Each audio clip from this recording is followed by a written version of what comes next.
وزیر دفاع خواجہ آصف قومی اسمبلی میں اظہار خیال کر رہے ہیں.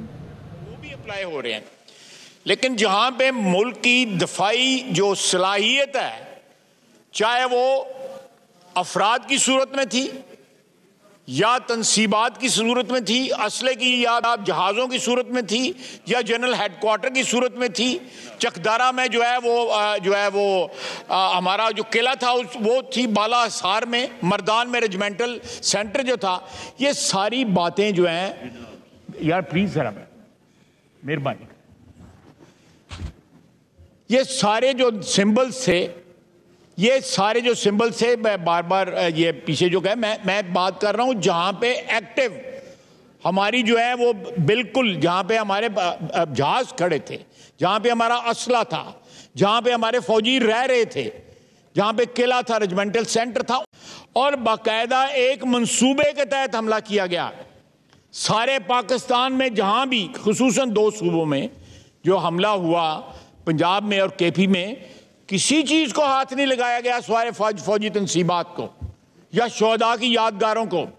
جناب والا آج بھی آپ نے فاتحہ پڑھایا شہداء کے لیے، ابھی 15-20 منٹ بعد، آدھا گھنٹہ پہلے جو ہے آپ نے جو میرن شاہ میں شہید ہوئے ہیں ان کے لیے فاتحہ پڑھایا. ایز وی سپیک ہمارے فوجی جو ہے جانیں قربان کر لیں ملک کی دفاع کے لیے، ایز وی سپیک.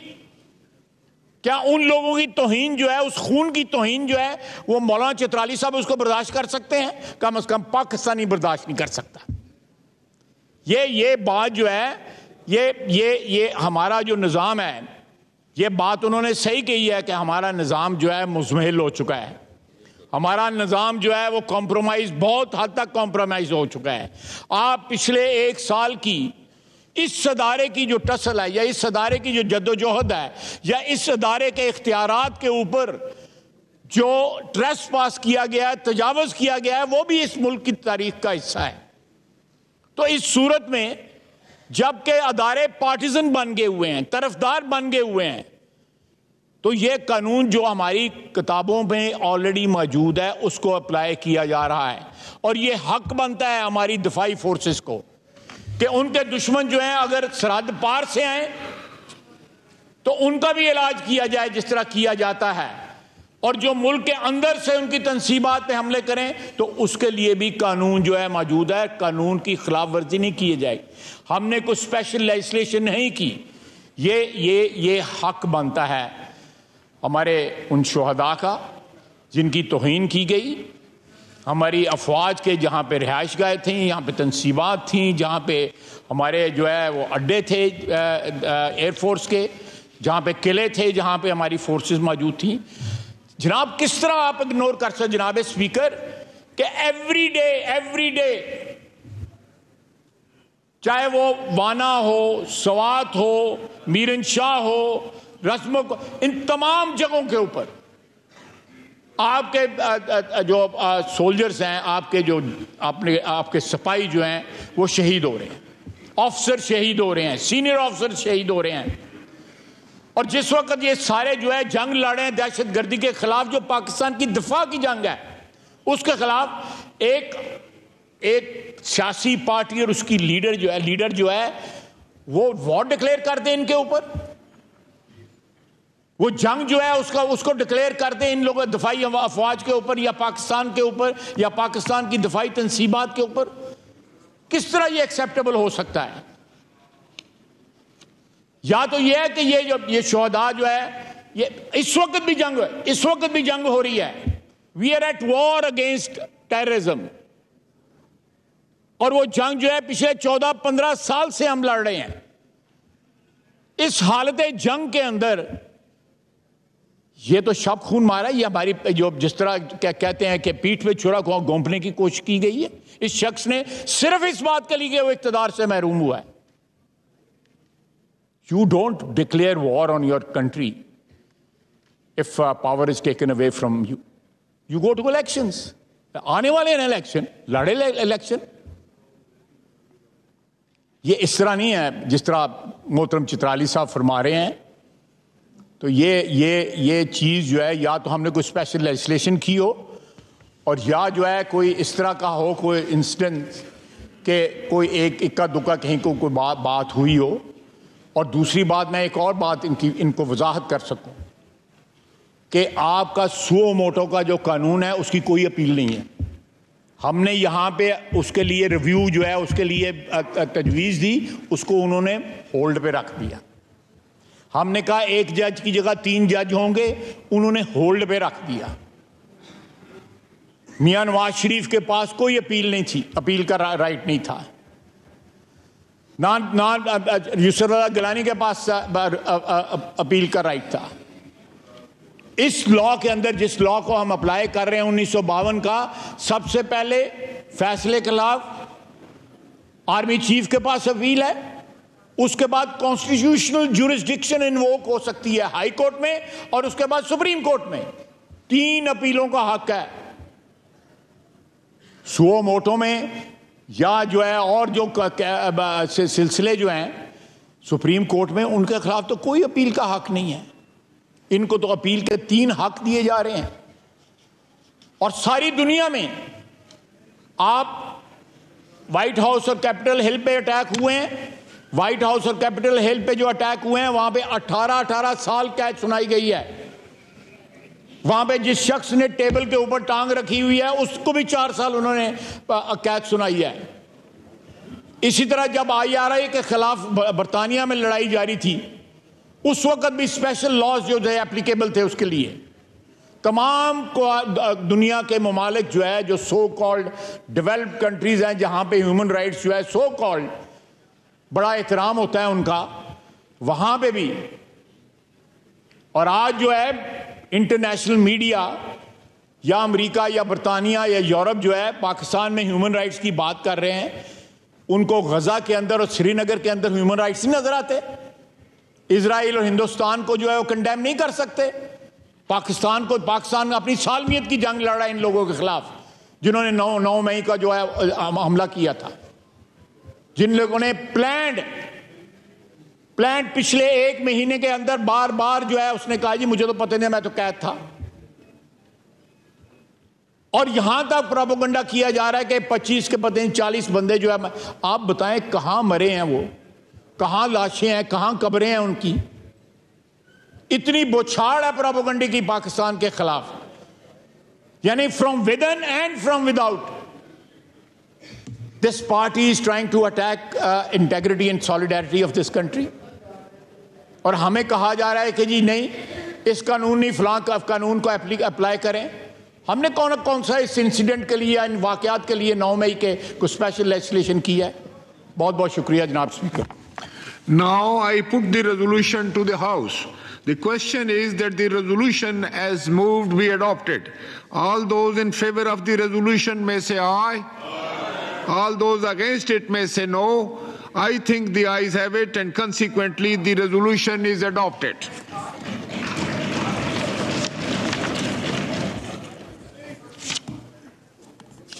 جی رانا تنویر حسین صاحب. Thank you sir. خواجہ صاحب کی اتنی رانا صاحب آپ پوائنٹ آف آرڈر پہ ہیں, کیا چیز بولنا چاہ رہے ہیں؟ نہیں, میں نے بجٹ پہ تھوڑی بات کرنی ہے. Leader of the opposition budget پہ بات کرنا چاہ رہے ہیں؟ جی ہاں, لیڈر آف دا اپوزیشن نے بات کی ہے, میں بڑا ضروری ہے وہ ایک. جی رانا تنویر حسین صاحب. سر میں نے ابھی لیڈر آف دا اپوزیشن کی بات سنی. خواجہ صاحب کی تو میں بات کر رہا تھا کہ جس طرح انہوں نے سمجھانے کی کوشش کی ہے چترالی صاحب کو, میرا حال ہے وہ مہربانی کریں گے, اس وقت حالات ایسے ہیں سمجھ جائیں گے. لیڈر آف دا اپوزیشن نے جو بات کی اس پہ انہوں نے کوئی ایجوکیشن پہ بھی بات کی کہ میں صرف وہ پتہ نہیں کدھر چلے گئے ہیں. میں بتانا چاہتا ہوں کہ ہماری گورنمنٹ نے جب شہباز شریف صاحب پرائم منسٹر جب چیف منسٹر تھے تو جس طرح انہوں نے ایجوکیشن کے سلسلہ میں پنجاب میں کام کیا, وہ ایک تاریخی طور پہ وہ ایک ان کا پروگرام تھے جو پنجاب کو کہیں کے کہیں لے گئے. اور پچھلے 4 سال جو 5 سال پی ٹی اے کی گورنمنٹ رہی وہ ریورس ان کو لگا, اور بہت پیچھے جو پروگرام تھے وہ پیچھے چلے گئے, بلکہ جو ہم آگے جا رہے تھے ایجوکیشن میں وہ پیچھے ادھر ریورس گیئر لگ گیا. ابھی کوشش تو ہے کہ جو انہوں نے کیا ہے اس پہ اس کو ہم کور کریں اور پھر اسی جگہ پہ آ جائیں جہاں شہباز صاحب نے پنجاب چھوڑا تھا. جہاں تک فیڈرل گورنمنٹ کا تعلق ہے, وہ میرا خیال ہے کہ پیچھے جتنے سال مجھے یاد ہیں پچھلے 5 سال میں یہ سب سے زیادہ جو بجٹ ہے اس سال ایجوکیشن کو فنڈ جو ہیں اویلیبل کیے گئے ہیں، بجٹری پروویژن رکھی گئی ہے. اگر یہاں بیٹھے ہوتے تو میں بتاتا، اس سے پہلے یہ کبھی بھی پچھلے 5 سالوں میں نہیں ہوا. یہ ایک ان پریسیڈنٹڈ ہے جو اس دفعہ رقم ہم نے دی ہے. اور ایک فگر انہوں نے کوٹ کیا تھا کہ 70 ارب روپے رکھے گئے ہیں، 65 اس میں وہ ریکرنگ ایکسپینڈیچر ہیں، تو 5 بچ جاتے ہیں.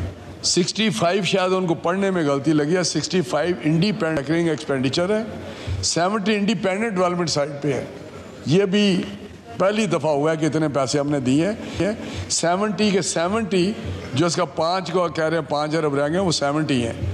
اور اللہ تعالیٰ کے فضل سے اس دفعہ ایجوکیشن کے جتنے بھی پروگرام ہیں یا جتنے نئے انیشیٹو ہیں ان کو پورے کے پورے پیسے ملیں گے. جس طرح آپ کے علاقے میں بھی کچھ چیزیں ہو رہی ہیں اور جگہ ہو رہی ہیں، تو میرا خیال ہے اس کو وہ معاملہ درست کر لیں. اس دفعہ ایجوکیشن کا جو بجٹ ہے وہ پچھلے 5 سالوں سے. دوسری جانب کراچی میں حافظ نعیم الرحمان میڈیا سے بات کر رہے ہیں. بچے کو پتا چل جائے گا تم نے مینڈیٹ قبول نہیں کیا تھا، ملک توڑ دیا تھا. تم نے فاطمہ جناح کے مینڈیٹ کو تسلیم نہیں کیا تھا اور کنونشنل لیگ کے سیکرٹری ایوب خان کو ڈیڈی کہنے والے نے فاطمہ جناح مادر ملت کو ہروا دیا تھا. بچے کو پتا چل جائے گا کہ 77 میں تم نے دھاندلی کی تھی اور اس کا عذاب پھر پورے ملک کو بھگتنا پڑا تھا. سب کو پتا چل جائے گا کہ تم سینٹ میں انسانوں کی خرید و فروخت کرتے ہو اور منڈی لگاتے ہو. بچے کو پتا ہے گا کہ تم جمہوریت کو پامال کرتے ہو اور بلدیاتی اداروں کو امپاور با اختیار نہیں بناتے ہو. تم دھمکیاں لگاتے ہو ہمارا میئر نہیں آئے گا تو فنڈ نہیں ملیں گے. یہ فنڈ کس کے ہیں؟ یہ فنڈ ہمارے ہیں. کیسے تم فنڈ نہیں دو گے؟ کیسے تم جو ہے ناک بن کر بیٹھ جاؤ گے؟ تم کھلے عام تمہارا نمائندہ اور وہ نامزد امیدوار یہ کہہ رہا ہوتا ہے کہ اگر ہمارا میئر نہیں بنے گا تو ترقیاتی کام نہیں ہو سکیں گے. یہ تم کراچی کے 3.5 کروڑ انسانوں کو. واپس آئیں گے اس بریک کے بعد. ہمارے ساتھ رہیے. بریک کے بعد خوش آمدید. اور سمندری طوفان بیپر جوائے کی شدت میں مسلسل اضافہ ہو رہا ہے. کراچی سے فاصلہ کم ہوتا جا رہا ہے. سسٹم کے اطراف 180 سے 220 کلومیٹر فی گھنٹہ کی رفتار سے ہوائیں چل رہی ہیں. لہروں کی بلندی 35 سے 40 فٹ ہے. طوفان جمعرات کو کیٹی بندر اور بھارتی گجرات کے درمیان کسی مقام پر ٹکرائے گا. محکمہ موسمیات کا کہنا ہے 2 سے 3 دن میں کراچی، حیدرآباد، ٹھٹھہ اور دیگر شہروں میں طوفانی بارش ہو سکتی ہے. صورتحال کیا ہے مزید جانتے ہیں انجم وہاب سے. انجم وہاب، کہیے گا اس وقت آپ سی وی پر موجود ہیں، کیا صورتحال دیکھ رہے ہیں؟ دفعہ 144 نافذ ہے تو کیا شہری اس دفعہ پر عمل درآمد کرتے نظر آ رہے ہیں؟ نہیں جی، شہری تو انجوائے کرتے ہوئے نظر آ رہے ہیں. تمام ڈپٹی کمشنر، پولیس اور تمام پی ڈی ایم اے تمام اداروں نے الرٹ جاری کیا تھا اور شہریوں سے درخواست کی تھی کہ وہ سی وی یو کی جانب رخ نہ کریں، نہ ہی کسی ساحلی پٹی پر جانے کی کوشش کریں. لیکن یہاں صورتحال یہ ہے کہ شہری یہاں پہ پولیس کو آنکھ مچولی کھیلتے ہوئے یہاں پر پہنچ جاتے ہیں، آنکھوں میں دھول جھونکتے ہیں، پہنچ جاتے ہیں. حتیٰ کہ چھوٹے چھوٹے بچے بھی ان کے ساتھ ہیں اور آ کے یہاں پہ وہ سمندر کا نظارہ کر رہے ہیں. یعنی کہ ان کے لیے سمندری طوفان ایک تفریح بنا ہوا ہے. وہ لہروں کو اونچا اٹھتے ہوئے دیکھ کے خوشی منا رہے ہیں کہ سمندر اتنا بفرا ہوا ہے. لیکن صورتحال یہ ہے کہ اس وقت بھی سی وی یو کے ساحل کے اوپر جو حفاظتی دیوار بنی ہوئی ہے اس سے بھی لہریں ٹکرا کر 102 فٹ اوپر بلند جا رہی ہیں. لیکن عوام کا یہاں پر رش کافی زیادہ ہے. بچوں کے ساتھ خواتین، بزرگ، مرد سارے یہاں پر آ رہے ہیں، آگے سیلفیز بنا رہے ہیں اور سمندر کا نظارہ کر رہے ہیں. پولیس نے جگہ جگہ جا بجا رکاوٹیں بھی کھڑی کی ہوئی ہیں. ڈی ایچ اے کے نمائندے بھی یہاں پر موجود ہیں، ان کی بھی ویجیلنس ٹیمیں یہاں پر گھوم رہی ہیں. لیکن شہری کسی نہ کسی طرح موٹر سائیکل پہ گلیوں میں سے کئی کونے کھانچے بنا کر نکل آتے ہیں اور یہاں سی وی کے اوپر آ کر نظارہ کر رہے ہیں.